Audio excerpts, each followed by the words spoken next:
not all about the response. This is all about where you're going to hit it and how you're going to hit it.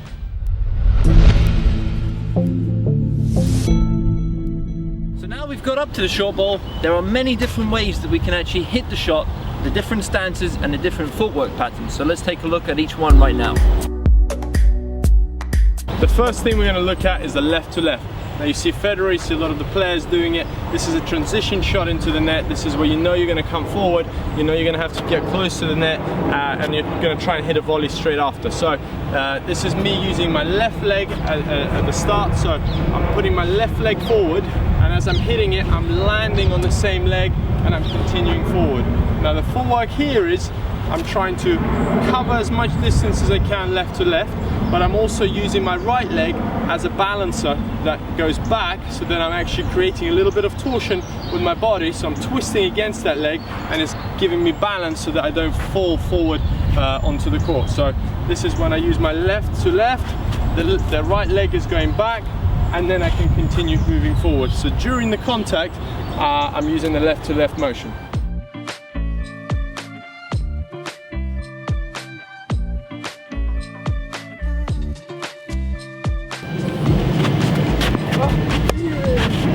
The second one we're going to cover is when you use the right to left. This is particularly useful for those high balls when you have a little bit more time to set up, and it gives you the most torsion in your body, where you can actually rotate, you can actually twist your body against your hip, because this is where you get the power from, the twist of shoulder against hip. So this actually allows you to do that the most, even more so than with a neutral stance. So by doing this, you're going to give yourself as much chance to generate power. So this is usually a shot where you're going to actually go for it. You're not going to be placing it, you're going to be giving power. This is a great shot for generating power. That's the right to left motion. So you run up to the ball, right, and then left, and then continue moving forward. Or if you haven't hit a good shot, you can also go back. You're going to go right to left to right, and then you can push back. So you're not just expected to come forward after that shot. You can also move back.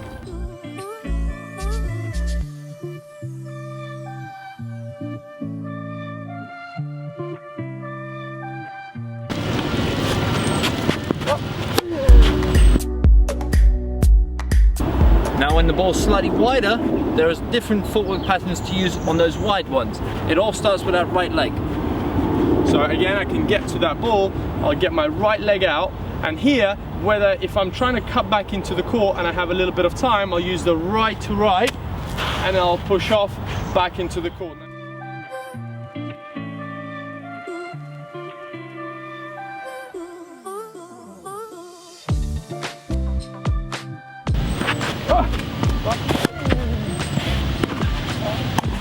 It's important that I use that right leg to actually come outside of my center of gravity. So if my body's here, I don't want to just go up and stay there, because now I'm unable to push back into the court. What I need it to do is to actually push outside of my center of gravity, where I can use the outside force to push myself back in. So as I get onto my right leg, I push outside, and then that naturally then propels me into the opposite direction, that opposite force. Now if I don't do that, I'll actually get off balance and I won't be able to get into position. Now going from that, if you are feeling like you're going to get off balance, you won't be able to use the right to right. There you're going to need to use the right to left, which is almost like a crossover step during your shot. So as I get there, I'm going to use my right leg and then do a crossover step during my shot, and then I'm going to cut into the court. That is going to take a little bit longer, so therefore you're going to hit a little bit of more of a better shot from that position if you want to still succeed in the rally.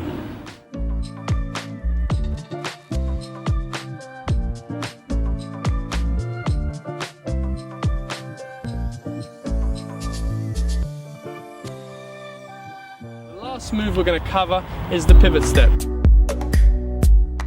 This is where you plant your left foot in front and then you pivot on it, so you bring your right leg around, and then you can either choose to continue forward with the motion, so you can continue forward and moving in.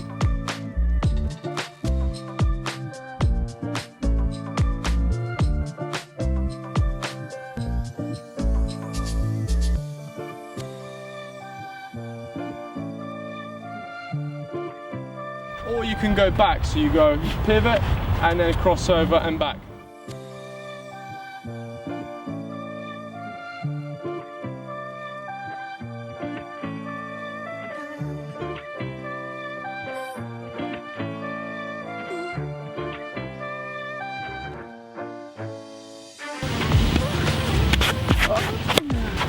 A great way to actually move forward is, once you do the pivot step, is to do a side step as a transition move before your shot. So I will do the pivot, side step, and then I'm in. So it's pivot then side, because a lot of the players will actually pivot, but then they'll actually find it tough to start moving forward, and then it takes you a little bit longer to then pivot again. So pivot side allows you to get closer to the net and become a better transitioner. Now you might be thinking all these different footwork patterns are great if you use something like a semi-western or even a western forehand grip, but I use a continental grip, or I use an eastern forehand grip. Now these footwork patterns and these stances will still work for you, but all you have to adjust is the contact point. So if I use a semi-western forehand grip, I can hit the ball somewhere around my shoulder height, and I can hit it quite effective using these footwork patterns. Now if I use a continental grip and I try to hit that same ball, it's going to be very, very hard for me to control that shot and get anything on it. The reason that the semi-western grip is so successful at getting those high balls is because I'm able to keep the racket flat onto the oncoming ball, while not twisting my wrist too much. If at the same position I was in a chopper grip or the continental grip, if I'm here, my racket would be open. I would have to either, one, make my contact later, or two, make my wrist turn. So by turning the wrist, I'm going to lose a lot of power. I'm going to have less leverage on the ball. So actually making the contact late, then you become a little bit more stiff. You're not going to be able to generate quite as much power.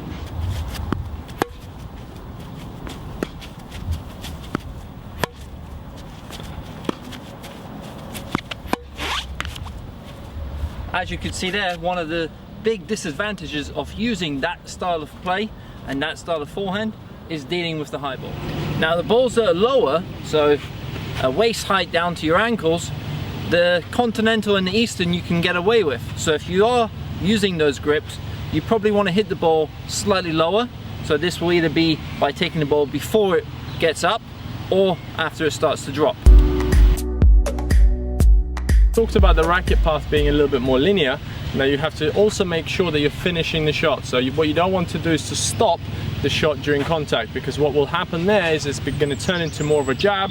You're going to lose a little bit of control. So even if it's a high ball, I can still go through and hit it like my normal shot, but I just start with the racket nice and high, so the racket starts high and finishes high.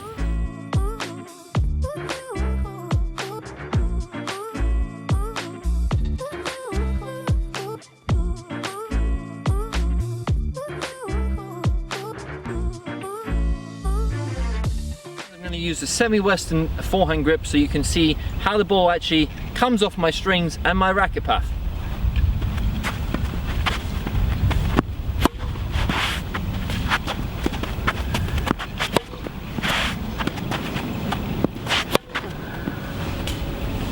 Now because of the grip and because the strings are quite closed prior to contact, I don't actually have to really drop the racket head under the ball to generate spin, because the strings are like this. My ball is actually going to have some spin on it, even if I come on more of a linear path through the shot. Now I'm going to try the same with the eastern forehand grip. Now for me to make this work, it's very important that I do something that Federer likes to do, and that's actually turn the strings and turn his palm facing the ground. So when I'm coming up to the contact, my strings are actually down with this eastern forehand grip, and as I'm making contact, that's when the strings actually open. So let's have a look.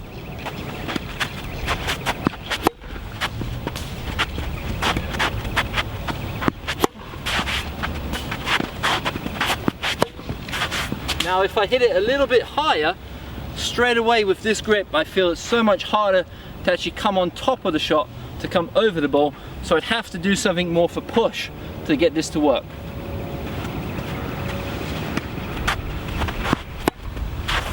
Like so. Now I'm going to use the continental grip, and if it's low, I'm going to push through the shot. If it's higher, I'm going to slice the shot.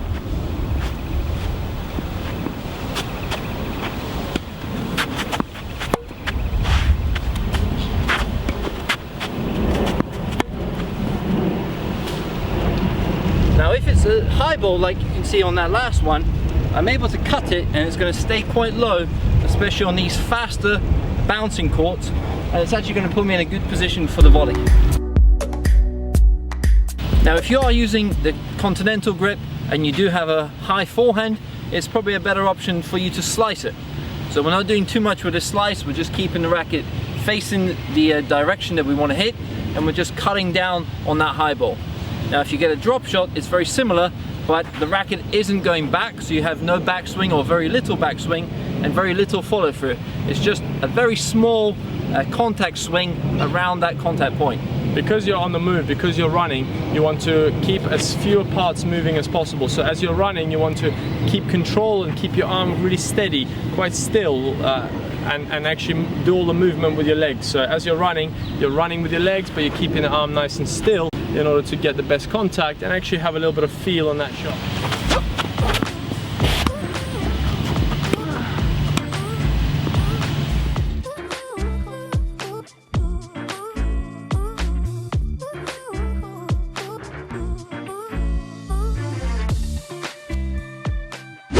If you're running with a backswing, you're probably going to either jab it or hit through it, and it's going to be really tough to control, especially if you're on a full sprint for a drop shot.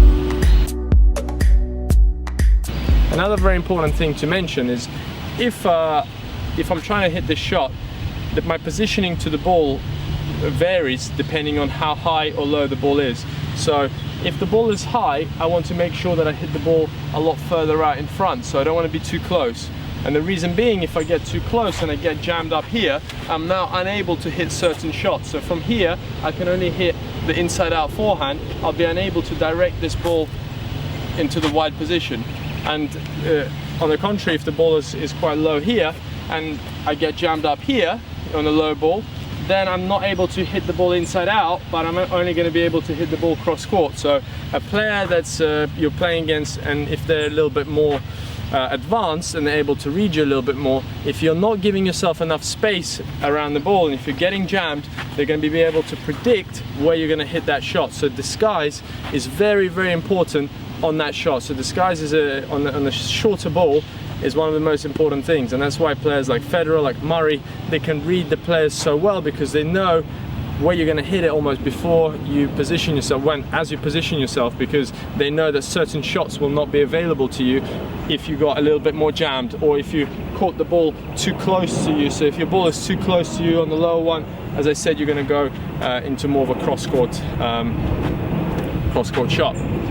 Again, if you're running up to the ball and the ball is short, what you need to always try and think about is holding that position before the shot, and almost sometimes allowing your opponent to move to make their step before committing to the shot. This will allow you to catch the opponent off guard. So sometimes almost just giving it a little hold. You run up, you hold, and then you hit. So that split-second hold can be the difference between hitting a winner or not. Thank you so much for watching the video. We hope you've enjoyed it and learned something new. Now if you have, make sure you smash that like button. Make sure you share the video with anyone that you think will benefit from learning from this, and also leave a comment under the video and let us know what you struggle with most in your game. Don't forget to subscribe to the channel as well and turn on the notification bell. Signing off, Simon and Alex. See you soon, guys.